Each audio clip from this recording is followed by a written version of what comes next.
கர்த்தருடைய பரிசுத்தமுள்ள நாமத்திற்கு ஸ்தோத்திரம். இன்றைய நாளின் கர்த்தருடைய வார்த்தையாக லூக்கா எழுதின சுவிசேஷம் 24வது அதிகாரம் 49வது வசனம். என் பிதா வாக்குத்தத்தம் பண்ணினதை இதோ நான் உங்களுக்கு அனுப்புகிறேன். நீங்களோ உன்னதத்திலிருந்து வரும் பலனால் தரிப்பிக்கப்படும் வரைக்கும் எருசலேம் நகரத்தில் இருங்கள் என்றார். எனக்கு அருமையானவர்கள், இந்த இடத்துல கர்த்தர் தம்முடைய சீஷர்களை பார்த்து சொல்லும் பொழுது சொல்லுகிறார், பிதா வாக்குத்தத்தம் பண்ணினதை நான் உங்களுக்கு அனுப்புகிறேன். எனக்கு அருமையானவர்களை, பிதா வாக்குத்தத்தம் பண்ணினதை சீஷர்களுக்கு கொடுத்தார். சீஷர்களுக்கு கொடுத்ததை தம்மை நோக்கி கூப்பிடுகிற தம்முடைய பிள்ளைகளுக்கு அவர் கொடுக்கிறவராயிருக்கிறார். ஆகவேதான் வேதம் சொல்லுகிறது, உண்மையாய் அவரை நோக்கி கூப்பிடுகிற யாவருக்கும் கர்த்தர் சமீபமாயிருக்கிறார்.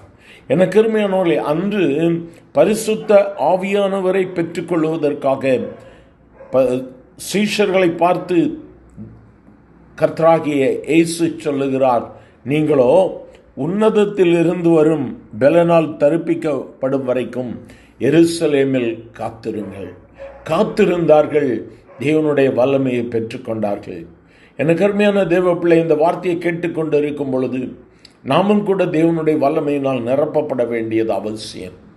ஒருவேளை தேவனுடைய பலனால் நிரப்பப்பட்டிருந்தாலும் நாமும் எருசலேமில் காத்திருந்து அனுதினமும் தேவ வல்லமையை பெற்றுக்கொள்ள வேண்டும். எருசலேம் என்பது தேவனுடைய வீடு. ஆகவே நாம் அனுதினமும் ஒரு புது பலனை தேவ சமூகத்தில் அமர்ந்திருந்து, ஆண்டவரே உம்முடைய வல்லமையினால் என்னை நிரப்பும், உம்முடைய பலத்தால் என்னை இடைக்கட்டும் என்று சொல்லி கேட்கும் பொழுது கர்த்தர் தம்முடைய பலத்தால் நம்மை அவர் நிரப்புகிறவராக இருக்கிறார். இந்த நாளிலும் வேதம் சொல்லுகிற வண்ணமாய் உன்னதத்தில் இருந்து வருகிற பலன் மனிதர்களால் கொடுக்கப்படுகிற ஒரு பலன் அல்ல, ஒரு ஆர்கனைசேஷன் கொடுக்கிற பலன் அல்ல, கர்த்தராக இயேசு கொடுக்கிற பலன். அதுதான் பரிசுத்த ஆவியானவர். பிதா, குமாரன், பரிசுத்த ஆவியானவர் என்று சொல்லி வேதம் சொல்லுகிறது.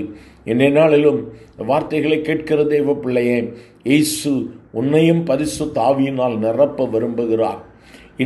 இன்று உன்னையும் புதிய பலத்தால் அவர் நிரப்ப விரும்புகிறார்.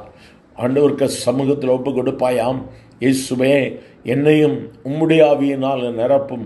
காத்திருக்கிறீங்களா? வாஞ்சியோடு கூட இருக்கிறீங்களா? இனி இயேசு உங்களை தொடுவார்.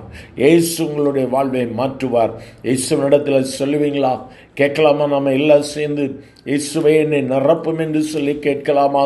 எங்கள் அன்பின் ஆண்டவரே, ஆசீர்வதிக்கப்பட்ட இந்த நல்ல காலை வேளைக்காக நன்றியப்பா.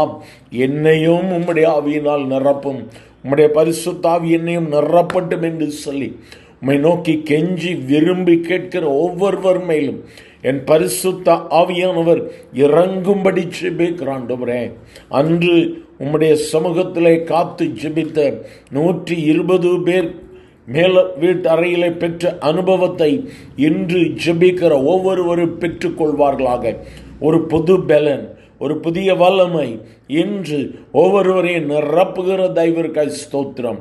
ஆசீர்வதியும் இயேசுவின் நாமத்தில் பிதாவே. ஆமேன், ஆமேன்.